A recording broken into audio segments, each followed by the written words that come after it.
السلام علیکم ورحمۃ اللہ وبرکاتہ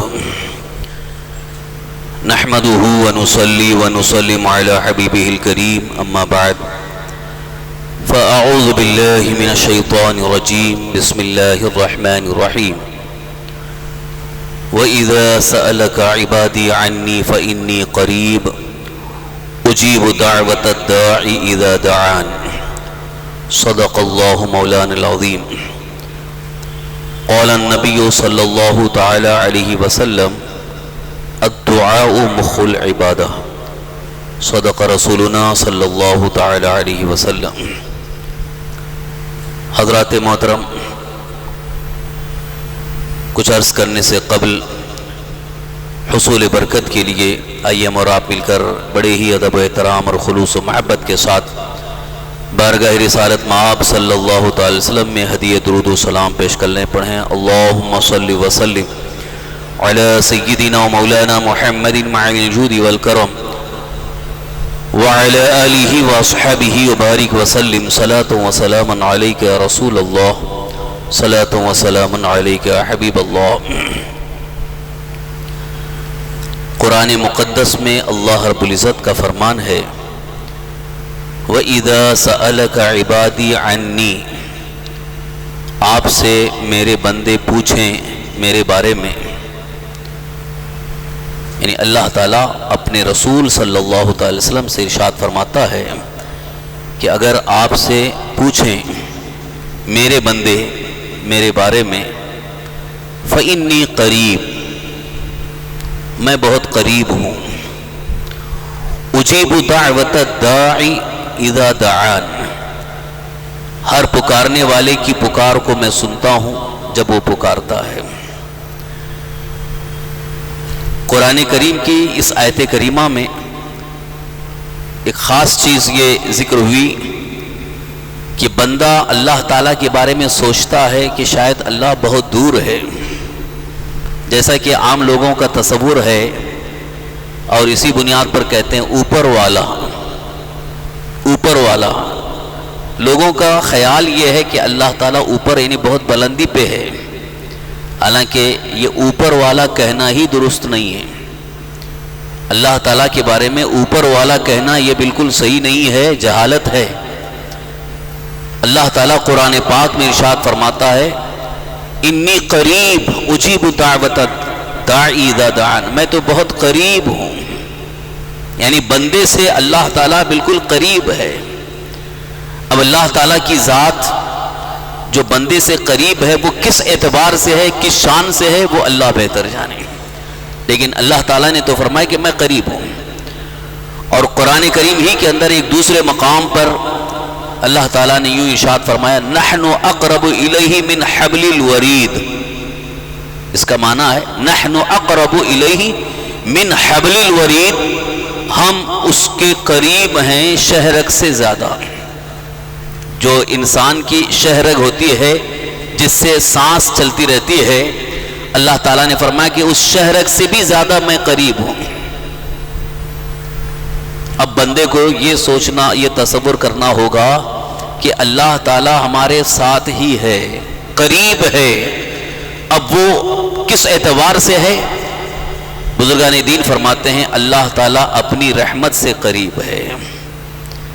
بظاہر بندہ اللہ کا جلوہ دیکھ نہیں سکتا، کیونکہ بندے کے اندر، انسان کے اندر اتنی طاقت اور اتنی قوت نہیں ہے کہ وہ اللہ کا جلوہ دے سکتے۔ صرف تنہا ذات مصطفیٰ اللہ نے جن کو عظیم قوت عطا فرمائی، ان کے اندر اللہ نے اتنی قوت رکھی کہ وہ اللہ کے جلوے کا دیدار کر سکے۔ معراج کی رات رسول کائنات صلی اللہ تعالی وسلم جب قرب الہی میں تشریف لے گئے اور وہاں اللہ کا انہوں نے دیدار کیا، یہ بالکل مسلم ہے، یہ ثابت ہے۔ مگر یہاں یہ بھی ماننا ہوگا کہ دیدار الہی کے لیے اللہ نے اتنی قوت آپ کو عطا فرمائی، تب آپ نے دیدار کر سکتے، ورنہ جلوے رب کا دیدار تو حضرت موسیٰ علیہ السلام بھی نہ کر سکے، کیونکہ حضرت موسیٰ علیہ السلام نے بھی تمنا کی تھی ربی ارینی، اے میرے رب تو مجھے دکھا دے، میں تیرا جلوہ دیکھنا چاہتا ہوں، تیرا دیدار کرنا چاہتا ہوں۔ تو اللہ تعالیٰ نے ارشاد فرمایا لن ترانی، آپ مجھے نہیں دیکھ سکتے۔ حضرت موسیٰ علیہ السلام اللہ کے نبی ہیں، پیغمبر ہیں، بلکہ آپ کو اولو العزم پیغمبر فرمایا گیا اور کلیم اللہ فرمایا گیا، اللہ سے کلام کرنے والے، شرف ہم کلامی حاصل ہے، لیکن اللہ تعالیٰ فرماتا ہے کہ آپ نہیں دیکھ سکتے۔ آپ اسی سے اندازہ لگا سکتے ہیں کہ جب حضرت موسیٰ کلیم اللہ کے اندر رب تبارک تعالیٰ کی دیدار کی تاب و طاقت نہیں ہے تو ہم کس شمار میں ہیں، تمہاری کیا حیثیت ہے؟ مگر یہ ہے اللہ تعالیٰ کا اتنا فضل ہے، اتنا کرم ہے کہ اللہ تعالیٰ نے اپنی رحمت کو ہم سے قریب فرما دیا، اور وہ رحمت سے قریب ہونا ہی بندے کے لیے بہت بڑی نعمت ہے۔ اسی لیے قرآن کریم میں اللہ تعالیٰ نے ایک جگہ یہ بھی ارشاد فرمایا ان رحمت اللہ قریب من المحسنین، بے شک اللہ کی رحمت محسنین کے بہت قریب ہے، محسنین سے بہت قریب ہے۔ اللہ کی رحمت محسنین سے قریب ہے۔ محسنین سے مراد کون ہیں؟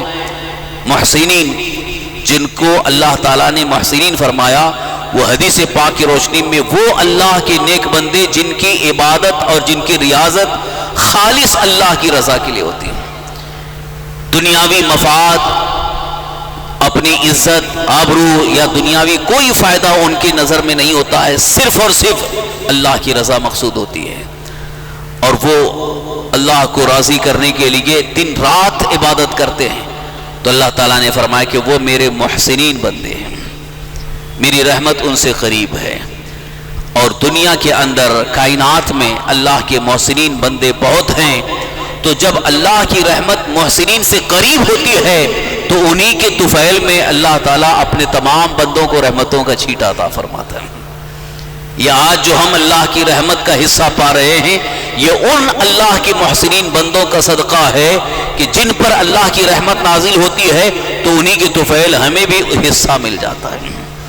جیسے اس کی ایک مثال ہے، کھیت کے اندر جب کھیت میں بیج بویا جاتا ہے دھان کا یا گیہوں کا، اس سے جو فصل اگتی ہے، اور اسی کھیت کے اندر جب فصل ہوتی ہے تو گھاس پھوس بھی ہوتی ہے، چھوٹی چھوٹی گھاس پھوس جس کو عام طور پر کسان صاف کرتے رہتے ہیں، نکال کے باہر کرتے ہیں، لیکن جب کسان سیراب کرتا ہے، یعنی پانی ڈالتا ہے کھیت میں، تو وہ صرف اور صرف ڈھونڈ کر کے وہ فصل کے لیے نہیں بلکہ عام طور پر وہ پانی بیچتا ہے۔ تو اصل تو اس کا مقصد کیا ہے کہ فصل کے لیے پانی پہنچے، مگر اسی فصل کے صدقے میں وہ جو گھاس پھوس ہے وہ بھی پانی حاصل کر لیتے ہیں، ان کو بھی پانی مل جاتا ہے۔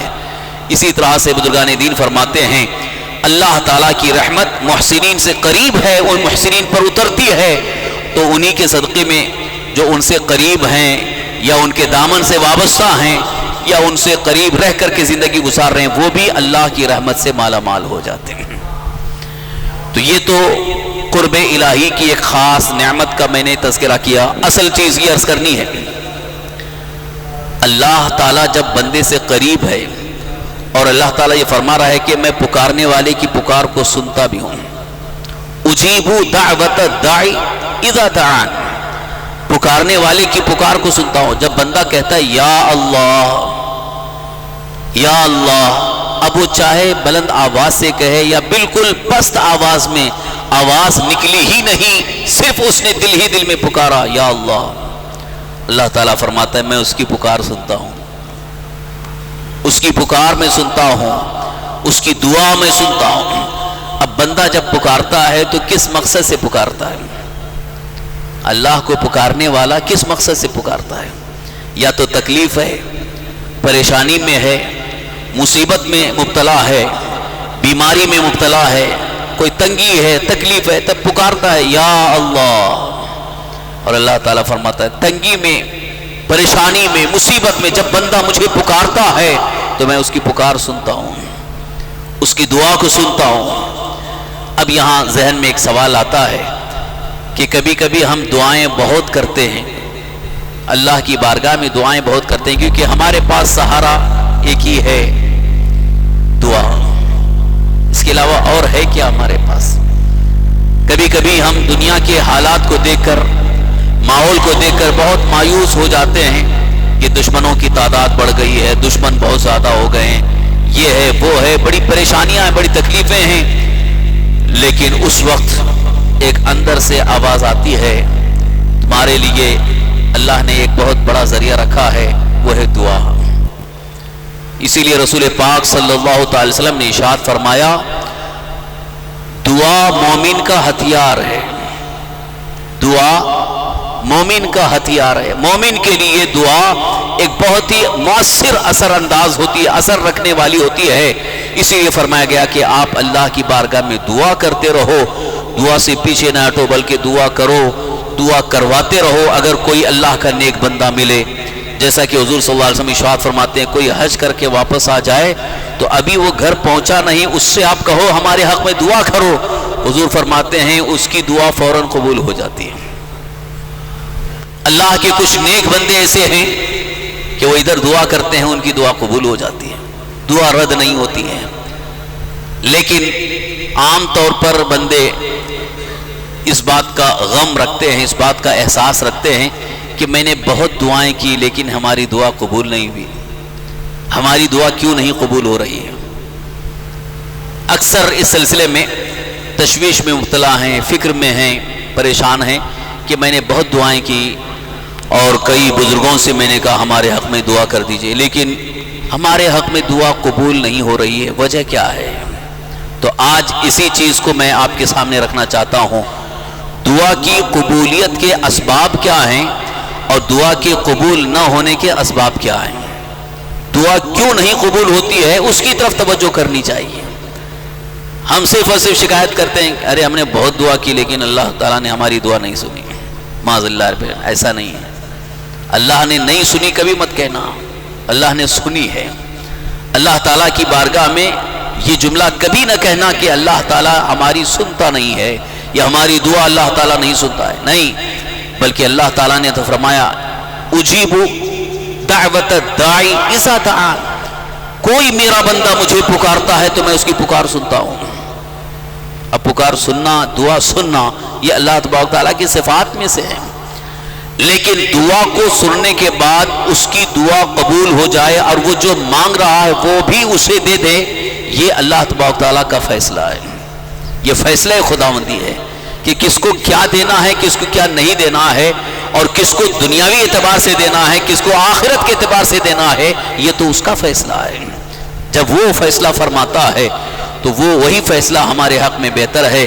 اسی لیے دعا کرنے کے بعد پہلے تو یہ دیکھنا ہے کہ ہماری دعا اگر قبول نہیں ہو رہی ہے تو کوئی ایسا سبب تو نہیں ہے کہ جس کی وجہ سے دعا نہیں قبول ہوتی ہے وہ ہمارے اندر پایا جا رہا ہو. وہ سبب، وہ وجہ، وہ ریزن کہ جس کی وجہ سے دعا قبول نہیں ہوتی وہ تو ہمارے اندر نہیں ہے. وہ کون سا سبب ہے؟ حدیث پاک میں اللہ کے رسول سرکار دو عالم صلی اللہ علیہ وسلم ارشاد فرماتے ہیں، بندہ اللہ کو پکارتا ہے، یا رب یا رب یا رب پکارتا ہے، خوب گڑ گڑاتا ہے، لیکن اس کی دعا قبول نہیں ہوتی. اس کی دعا قبول نہیں ہوتی. وہ کون ہے؟ رسول کائنات صلی اللہ علیہ وسلم ارشاد فرماتے ہیں اس کا کھانا حرام، اس کا پینا حرام، اس کا اوڑھنا حرام. یعنی اللہ کے رسول صلی اللہ علیہ وسلم نے صاف طور پر بتا دیا کہ وہ بندہ جس کا کام حرام کام ہے اور حرام غذا کھا رہا ہے، حرام مال حاصل کر کے کپڑے پہن رہا ہے، حرام مال ہی اس کا استعمال ہے، تو پھر وہ چاہے لاکھ بار صبح سے شام تک اللہ کو پکارتا رہے، وہ اس کی دعا قبول نہیں ہوگی. اللہ تعالیٰ اس کی دعا قبول نہیں فرماتا ہے. یہاں تو واضح ہو گیا کہ حرام کھانے والے کی دعا قبول نہیں ہوتی. اب یہیں پر ایک سوال ذہن میں اٹھتا ہے، کیونکہ کچھ لوگ جو ہے دنیاوی اعتبار سے بہت لمبی سوچتے ہیں، اونچی سوچ کچھ لوگوں کی ہے. اچھا، جب حرام کھانے والے کی دعا قبول نہیں تو بہت سارے جو حرام کاروبار کر رہے ہیں ان کو تو بہت مال مل رہا ہے، ان کے پاس تو پیسہ بہت ہے، ان کے پاس دولت بہت ہے، ان کے پاس عیش و آرام کے سامان ہے، ان کی دعا کیوں قبول ہو گئی؟ ہم مانگ رہے ہیں، ہم کو نہیں مل رہا ہے، اور وہ جو حرام کام کر رہے ہیں، شراب کا کاروبار کر رہے ہیں، جوئے کا کاروبار کر رہے ہیں، ان کے پاس بے پناہ دولت ہے، ان کو دولت مل رہی اور ہم کو نہیں مل رہی ہے. یہ کچھ لوگوں کی سوچ ہے. آج اس کا علاج آپ کو بتانا چاہتا ہوں. پہلے اپنی سوچ بدلیں. اگر کوئی حرام کام کر رہا ہے، حرام کاروبار کر رہا ہے، جیسے شراب کا کاروبار کر رہا ہے، جوئے کا کاروبار کر رہا ہے، کسی کا ناحق مال چھین کر کے کاروبار کر رہا ہے یا اسی کو استعمال کر رہا ہے، یہ حرام چیزیں جو استعمال کر رہا ہے، اگر آپ دیکھو کہ دنیاوی اعتبار سے اس کے پاس بے پناہ دولت ہے اور مسلسل دولت آ رہی ہے، دولت کے انبار لگے ہوئے ہیں اور دنیا والوں کے سامنے اس کی بڑی آؤ بھگت بھی ہے، عزت بھی ہو رہی ہے، لوگ بڑا اس کی عزت بھی کر رہے ہیں، اور دنیاوی اعتبار سے عیش و آرام کے سامان بھی اس کے پاس بے پناہ ہیں، تو آپ کبھی یہ مت سوچنا کہ اللہ اس سے راضی ہے اور اللہ تعالیٰ نے اس کی دعا قبول فرما کر اسے نعمت دی ہے. نہیں، بلکہ اس کو امتحان میں اللہ نے مبتلا کر دیا. آخرت کا جو حصہ تھا وہ ختم کر دیا گیا ہے اور اسے دنیا میں دیا جا رہا ہے. آخرت کا حصہ ختم ہو گیا اس کا، یعنی اب آخرت میں مرنے کے بعد جو اس کے لیے نعمتیں ملنے والی تھیں وہ دنیا میں اسے دے دی گئی ہیں. اب مرنے کے بعد اس کے پاس کچھ بھی نہیں رہے گا. وہ دیکھتا رہے گا حسرت و افسوس کے ساتھ کہ لوگ جنت کے محلات کی طرف جا رہے ہیں، لوگ بڑے عیش و آرام کی طرف جا رہے ہیں، اور وہ خالی ہاتھ افسوس کرتا ہوا دور سے حسرت بھری نگاہ سے دیکھتا رہے گا. جس نے دنیا میں حرام مال حاصل کر کے بہت عیش و آرام کیا ہے، وہ مرنے کے بعد وہاں اس کا کوئی حصہ نہیں ہوگا. لہذا ابھی سے اس بات کو ذہن میں رکھا جائے کہ اگر دنیا میں کوئی حرام کاروبار کر کے بہت عیش و آرام کی زندگی گزار رہا ہے، بہت اچھی زندگی گزر رہی ہے اور اس کے پاس دولت کے انبار لگے ہیں، بہت زیادہ دولت مل رہی ہے، تو کبھی مت سمجھنا کہ اللہ اس سے راضی ہے، بلکہ یقین کر لینا کہ اللہ تعالیٰ اس سے ناراض ہے. اور اگر کوئی بندہ نیک جس کی زندگی نیکیوں میں گزرتی ہے، پرہیزگار ہے، گناہوں سے بچتا ہے، اللہ کا خوف بھی ہے اور اللہ تعالیٰ کے حکم کے مطابق 5 وقتہ نماز بھی پڑھ رہا ہے، کسی کا دل نہیں دکھاتا ہے، کسی کو نقصان نہیں پہنچاتا ہے، کوئی فرض واجب نہیں چھوڑتا ہے، اس کے باوجود اگر وہ تکلیف میں ہے اور مانگ رہا ہے، اسے نہیں دیا جا رہا ہے، تو یہ مت سمجھنا کہ اللہ اس سے ناراض ہے اس لیے اس کی دعا قبول نہیں ہو رہی. بلکہ یہاں رسول پاک صلی اللہ علیہ وسلم ارشاد فرماتے ہیں اللہ اس سے راضی ہے اس لیے اللہ نے اسے نہیں دیا. اللہ تعالیٰ اس سے راضی ہے اس لیے کہ اللہ کی رضا اس میں ہے کہ اسے دنیا میں نہ ملے، آخرت میں ملے، اور اگر دنیا میں ملے تو پھر آخرت میں اس کا حصہ کم ہو جائے گا. ایک روایت بھی ہے، بزرگان دین نے روایت بیان فرمائی. ایک بزرگ فرماتے ہیں ایک نیک بندہ تھا، اس نے بڑی نیکیاں کی لیکن تنگی آئی، تنگ دستی، پریشانی، تو اس کی بیوی نے اس سے کہا کہ آپ اتنے بڑے نیک انسان ہیں، عبادت کرتے ہیں اللہ کی بارگاہ میں دعا کیجئے ہمارے لیے حالات اچھے ہو جائیں اور کچھ ایسی دولت مل جائے کہ ہمارا گزر بسر اچھا ہو سکے. تو ان کے دل میں بات آ گئی، انہوں نے کہا اچھا ٹھیک ہے، آج میں خوب گڑ گڑا کہ اللہ کی بارگاہ میں دعا کرتا ہوں. دعا انہوں نے کیا اور اتفاق اللہ تعالیٰ کا کرم دیکھیے کہ صبح اٹھتے ہی ان کی بیوی دوسرے حجرے میں کمرے میں گئی تو وہاں دیکھا سونے کی اینٹ پڑی ہوئی ہے. سونے کی اینٹ دیکھ کر کے ویسے ہی وہ خوش ہو گئی. عورت ذات ہے، سونا مل جائے تو ویسے ہی خوش ہو جائے. بہت خوش ہو گئی. اس نے کہا آپ کی دعا اللہ نے قبول فرما لی، اللہ نے آپ کی دعا قبول فرما لی. بہت خوش ہو گئی اس لیے کہ اللہ نے آپ کی سن لی. جیسا کہ آج کل عام طور پر لوگ یہی سمجھتے ہیں کہ جیسے ادھر ہم نے دعا کی اور دولت کے انبار شروع ہو گئے تو سمجھتے ہیں اللہ نے ہماری دعا قبول فرما لی اس لیے دولت آ گئی، آنا شروع ہو گئی. بیوی بہت خوش ہو گئی. اب شوہر نیک تھے، انہوں نے کہا کہ ٹھیک اللہ کا شکر ہے جو بھی ملا. دوسرے دن وہ سوئے، جب خواب میں انہوں نے دیکھا کہ میدان محشر قائم ہے، حساب کتاب ہو رہا ہے، میدان محشر قائم ہے اور لوگوں کو حساب کتاب کے بعد بھیجا جا رہا ہے اور ان کو بھی بھیجا جا رہا ہے. ان کا بھی حساب ہوا اور جنت میں ایک محل تھا ان کے نام کا، وہاں پر یہ پہنچے اور جیسے ہی اندر گئے تو جا کے دیکھا کہ بہترین خوبصورت محل بنا ہوا ہے لیکن اس کی ایک اینٹ نکل چکی ہے، اس میں ایک اینٹ نہیں. اب آپ دیکھیے دیوار میں سے ایک اینٹ نکلی ہو تو کیسی لگے گی آپ کو؟ خراب لگی. تو فرشتوں سے پوچھتے ہیں کہ ایک اینٹ یہاں سے کیوں نکلی؟ بولے وہ جو تم نے دعا کر لی تھی اللہ نے اس میں سے تم کو عطا کر دیا ہے، اللہ نے تم کو وہ عطا کر دیا ہے. بس وہ سن کر کے ایک دم سٹپٹا گئے، اللہ اکبر، وہ تو میرا آخرت کا جو حصہ وہ یہاں مل رہا ہے۔ نیند سے بیدار ہوئے، فوراً اللہ کی بارگاہ میں سجدہ ریز ہوئے، گڑ گڑا کی دعا کی، اللہ مجھے یہ دنیا اب نہیں چاہیے، مجھے آخرت ہی چاہیے۔ تو بس اس کے بعد ہی وہ اینٹ غائب ہو گئی، وہ پھر اپنی منزل پہنچ گئی۔ تو حضور صلی اللہ علیہ وسلم فرماتے ہیں اگر دنیا میں نیک بندہ بظاہر تکلیف میں ہے، دنیا کی دولت اس کے پاس نہیں ہے، مصائب و آلام میں گھرا ہوا ہے، مگر وہ عبادت نہیں چھوڑتا ہے، حلال کھانا نہیں چھوڑتا ہے، حرام کی طرف نہیں جاتا ہے، صرف اللہ کا خوف رکھ کر کے وہ زندگی گزار رہا ہے اور تکلیف میں ہے، تو حضور صلی اللہ علیہ وسلم فرماتے ہیں اسے خوش ہونا چاہیے، اسے فخر کرنا چاہیے کہ اللہ راضی ہے، اللہ راضی ہے، اس لیے اللہ نے دنیا کی دولت نہیں دی ہے۔ مگر آج ہماری سوچ الٹی ہو گئی ہے، الٹی سوچ ہے کہ جب دولت زیادہ آنے لگتی ہے تو سمجھتے ہیں کہ اللہ تعالیٰ کا بہت بڑا فضل ہے اور انعام ہم کو ملنے شروع ہو گئے۔ اللہ کا فضل تو ہے یقیناً، شکر بھی ادا کرنا ہے اس پر، لیکن اس دنیا کی دولت اگر آ رہی ہے، مال پاس میں آ رہا ہے، تو اب ہمیں اور زیادہ الرٹ ہونا چاہیے، اور زیادہ ہمیں فکر مند ہونا چاہیے کہ اب یہ دولت آ گئی، ہمارے حق میں بہتر ہے یا ہمارے لیے وبال جان ہے، کیونکہ یہی دولت آتی ہے تو کبھی کبھی انسان کو بہت اچھی منزل تک پہنچا دیتی ہے، اور یہی دولت انسان کو کبھی بدتر منزل تک بھی پہنچا دیتی ہے۔ دولت آنے کے بعد انسان اگر بہک گیا تو اس کے لیے بدتر منزل ہی ہے، جہنم تک پہنچانے والی دولت ہو جائے گی۔ اس لیے اللہ تعالیٰ کی بارگاہ میں دعا بھی کرو تو ایسی دعا کرو کہ اے اللہ ہمارے حق میں جو آخرت میں بہتر ہے وہ عطا فرما۔ اگر دولت مال کی خواہش ہے تو ایسی ہی خواہش ہو، بس اتنی خواہش ہو کہ ہمارے دنیا میں جو ہمیں ملے وہ آخرت کے اعتبار سے ہمارے لیے بہتر ہو، یہ دعا کی جائے۔ لہذا دعا کرنے پر اگر دعا قبول ہو گئی تو اللہ تبارک تعالیٰ اپنا فضل فرمائے گا۔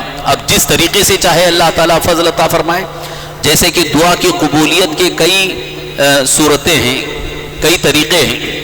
کبھی کبھی ہم مانگ رہے ہیں کہ مجھے مکان مل جائے، مجھے ایک فلیٹ مل جائے، ایک بنگلو مل جائے، مانگ رہے ہیں، لیکن دعا ہماری یہ نہیں قبول ہوئی، مکان نہیں ملا، گھر نہیں ملا، لیکن صحت اور تندرستی اگر مل گئی تو سمجھ جاؤ ہماری وہ جو دعا تھی وہ اللہ نے اس میں بدل دیا ہے کہ بیماری کو نکال کر کے صحت دے دی ہے۔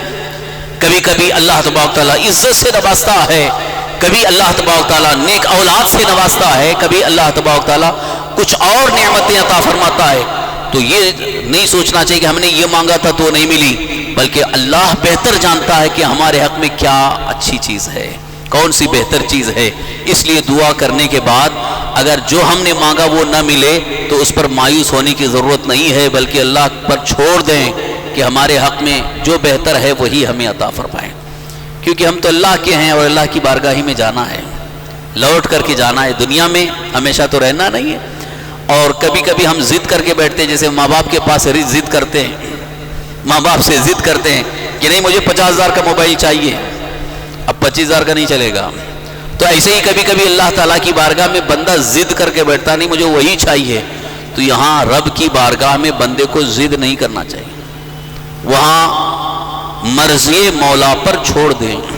دعا کرنا ہے، دعا کریں جو آپ کے حق میں بہتر ہے، لیکن اس میں ضد نہیں کہ مجھے یہی لینا ہے، مجھے یہی چاہیے، کیونکہ اللہ تبارک تعالیٰ کا فیصلہ وہ بہتر فیصلہ ہوگا، وہ جو چاہے وہ ہمارے حق میں بہتر ہوگا، کیونکہ وہ حکیم ہے، وہ رحیم ہے، وہ رحمان ہے، وہ بہت مہربان ہے ہمارے حق میں، اس لیے وہ بہتر جانتا ہے کہ کون سی چیز ہمارے لیے دنیاوی اعتبار سے بہتر ہے اور کون سی چیز ہمارے لیے آخرت کے اعتبار سے بہتر ہے۔ یا الہ العالمین یا رحم الراحمین، اپنے محبوبان بارگاہ کے صدقے میں، سرکار مدینہ صلی اللہ تعالی وسلم کی نالین پاک کے صدقے میں، یا اللہ ہم سب پر کرم کی نظر فرما، یا اللہ فضل فرما، یا اللہ کرم فرما، یا اللہ رحم فرما، یا اللہ ہم میں جو بیمار ہیں انہیں شفاء کاملہ عاجلہ، صحت و عافیت و تندرستی عطا فرما، یا اللہ ہم میں جو قرض دار ہیں انہیں قرض کے بوجھ سے نجات عطا فرما، یا اللہ قرض کی ادائیگی کے اسباب عطا فرما، یا اللہ فضل فرما، کرم فرما، رحم فرما۔ یا اللہ ہمیں جو بھی پریشان حال ہیں ان کی ساری پریشانیوں کو دور فرما، جس پریشانی میں مبتلا ہیں یا اللہ انہیں پریشانی سے نجات عطا فرما۔ یا الہ العالمین یا ارحم الراحمین، ہماری اس مسجد کے مصلی فرید بھائی جن کا آپریشن ہوا ہے، انہوں نے دعا کی درخواست کی، مولا انہیں جلد سے جلد شفا یاب فرما، شفا کاملہ عاجلہ، صحت و عافیت و تندرستی عطا فرما۔ یا ارحم الراحمین، جتنے بھی ہمارے بھائی بہن بیمار ہیں اللہ سب کو شفا عطا فرما، ہم سب کی روزی میں، روزگار میں، عمر میں خوب برکتیں عطا فرما۔ یا اللہ ہمیں کسی کا محتاج نہ رکھ، صرف تیرا محتاج رکھ۔ یا اللہ ہمیں مخلوق کی محتاجی سے بچا، دنیا اور آخرت کی ذلت و رسوائی، تنگ دستی سے بچا، کفار و مشرکین، یہود و نصارہ کے شر و فساد اور فتنوں سے ہم سب کی حفاظت فرما۔ یا الہ العالمین یا ارحم الراحمین، یا اللہ اسلام اور مسلمانوں کا بول بالا فرما، یا اللہ اسلام اور مسلمانوں کا بول بالا فرما۔ یا ارحم الراحمین یا الہ العالمین، زیادہ زیادہ تیری راہ میں خرچ کرنے کا ہمیں جذبہ عطا فرما، یا اللہ بہترین انداز سے قربانی دینے کا جذبہ عطا فرما۔ یا اللہ ہم سب کی تمام جائز مرادوں، نیک تمناؤں کو پوری فرما، نیک مقاصد میں کامیابی عطا فرما۔ یا اللہ ہمیں آخری سانس تک ایمان پر زندہ رکھ، ایمان ہی پر خاتمہ نصیب فرما۔ اللہم ربنا آتنا فی الدنیا حسنۃ وفی الآخرۃ حسنۃ وقنا عذاب النار۔ ربنا تقبل منا انك انت السميع العليم وتب علينا انك انت التواب الرحيم۔ قال الله تبارك وتعالى في شان حبيبه الكريم، اعوذ بالله من الشيطان الرجيم، ان الله وملائكته يصلون على النبي يا ايها الذين امنوا صلوا عليه وسلموا تسليما۔ اللهم صل وسلم على سيدنا مولانا محمد معين الجود والكرم وعلى اله وصحبه بارك وسلم، صلاة وسلاما عليك يا رسول الله صلى الله تعالى عليه وسلم۔ سبحان ربك رب العزة عما يصفون وسلام على المرسلين والحمد لله رب العالمين۔